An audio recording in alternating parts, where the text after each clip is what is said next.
शुभ सकाळ. जय जय रामकृष्ण हरी.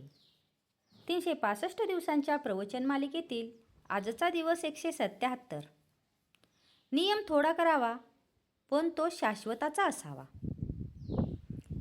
ज्या झाडाची वाढ व्हावी असे आपल्याला वाटते त्या झाडाला आपण पाणी घालतो, त्याची मशागत करतो, त्या झाडाकडे जास्त लक्ष पुरवतो.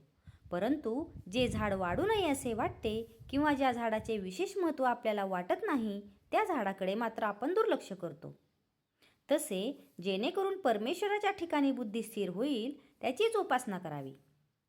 देहाकडे विचारांकडे विषयांकडे दुर्लक्ष करावे म्हणजे आपोआपच त्यांचा विसर पडेल.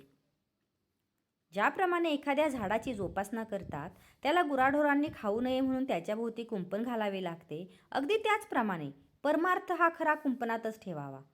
तो जितका गुप्त राहील तितका चांगला. त्याचे प्रदर्शन झाले तर त्याला दृष्ट लागते. म्हणून परमार्थ हे कोणाच्या नकळत परंतु अत्यंत आवडीने करण्याचे कारण आहे. झाड लावल्यावर ते किती वाढले हे कुणी रोज उकरून पाहत नाही. त्याप्रमाणे अनुभवाच्या प्रचितीच्या मागे लागू नका, त्यामुळे प्रगती खुंटेल. हट्टी आणि व्यसनी माणसे एका दृष्टीने मला आवडतात, कारण त्यांचा हट्ट हा भगवंताच्या मार्गाला लावला की झाले. परमार्थामध्ये नियम थोडाच करावा पण तो शाश्वताचा असावा.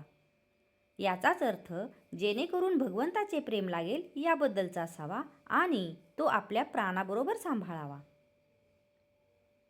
जे अत्यंत थोर भाग्याचे असतात त्यांनाच ध्यान मार्ग साधतो. हा मार्ग फार थोरांचा आहे. ध्यानामध्ये जगाचाच विसर पडतो.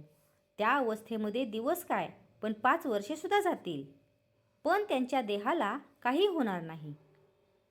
आपल्यासारख्या साधनांमध्ये साधन म्हणजे भगवंताचे नाम, आणि दानांमध्ये दान म्हणजे अन्नदान, आणि उपासनांमध्ये उपासना म्हणजे सगुणाची उपासना आहे.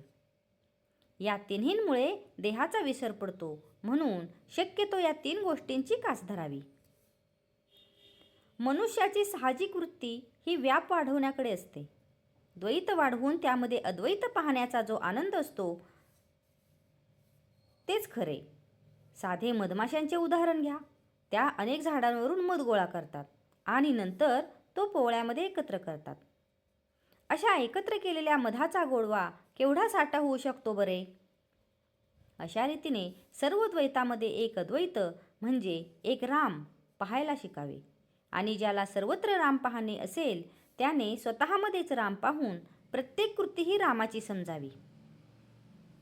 स्वतःमध्ये राम पाहिल्याशिवाय तो सर्वत्र पाहता येणार नाही. तेव्हा स्वतःचा म्हणजे देहाचा विसर पडल्याशिवाय सुख लाभणार नाही. आणि हा देहाचा विसर राममय सृष्टी झाल्यामुळेच होईल. म्हणून अखंड भगवंताच्या अनुसंधानामध्ये राहा.